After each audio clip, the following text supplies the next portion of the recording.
contente de vous retrouver aujourd'hui. Écoute, comme vous savez, moi dans mes vidéos, j'essaie toujours de partager un peu ce que moi j'applique dans la cuisine. J'essaie toujours de prendre des recettes qu'on est habitué de faire et de changer quelques petites choses pour les rendre plus saines, plus équilibrées, plus complètes aussi, avec plus de nutriments, tout ça.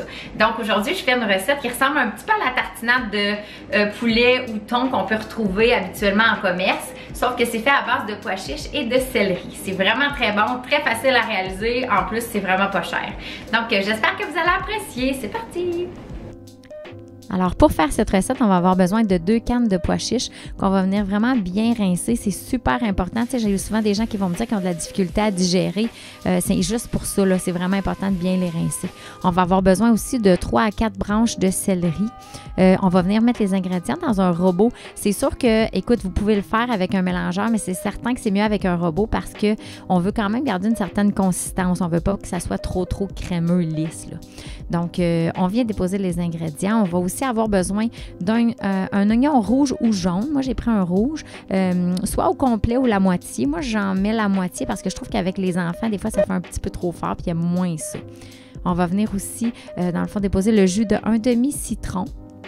Et puis, on va avoir besoin aussi d'un petit peu de zeste de citron, là. Ce que ça fait, c'est que ça fait un petit goût un petit peu, je sais pas, ça l'accentue un petit peu le goût. Je trouve ça, c'est vraiment bon. On a aussi besoin d'une demi-tasse de mayonnaise. Vous pouvez prendre vegan ou non, là. Ça, c'est vraiment selon votre préférence. Donc, on vient mélanger un petit peu. On va aussi avoir ajouté une cuillerée à thé de sel. On va ajouter aussi une cuillerée à table de sirop d'érable. Je trouve que ça fait un bon petit goût à l'intérieur. On va aussi avoir besoin d'une cuillerée à thé de poudre d'ail. On aurait pu prendre aussi poudre d'oignon ou poudre d'ail, là, comme c'est votre choix. Ça va être super important là, à quelques reprises de venir ouvrir le robot puis de juste racler les côtés là, pour faire ça qu'il ne reste pas des petits morceaux d'oignon.